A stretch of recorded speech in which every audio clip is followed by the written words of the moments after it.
Right గా morning న్యూస్లోకి వెళ్ళే కంటే ముందు ఇవాళ కొన్ని ఏది టీచర్ ఎమ్మెల్సీకి సంబంధించినటువంటి వ్యవహారంలో జరిగిన కొన్ని విషయాలను అంతర్గత వ్యవహారాలను ఇవాళ క్యూ న్యూస్ వేదికగా బయటికి తీసుకురావాలనుకుంటున్నాం. ప్రధానంగా ప్రోగ్రెసివ్ రెడ్డి టీచర్స్ యూనియన్ ఏదైతే ఉందో ఆ టీచర్స్ యూనియన్ని అడ్డం పెట్టుకొని శ్రీపాల్ చేసినటువంటి అరాచకాలు ఒకటి సోషల్ మీడియాలో వైరల్ అవుతూ ఉంది.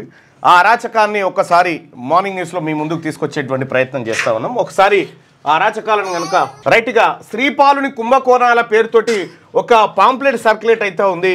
దాన్ని మనం ఒకసారి చూస్తే అతను ఏమేం చేసిన ఇంకత అనేది సభ్యత్వ కుంభకోణం మండల శాఖ ద్వారా సేకరించిన సభ్యత్వం రుసుమును కోట్ల రూపాయల్లో ఉంటుంది. గతంలో ఈ విషయాలను పంచాయతీరాజ్ ఉపాధ్యాయ సంఘం మాసపత్రికలో పారదర్శకంగా ప్రకటించేవారు. కానీ ఇప్పుడు కౌన్సిల్ సమావేశాల్లో దొంగ లెక్కలు చెప్పించి తన అనుచరులతో చప్పట్లు కొట్టించి ఆ డబ్బును కొంత స్వాహా చేస్తున్నాడు శ్రీపాలుడు.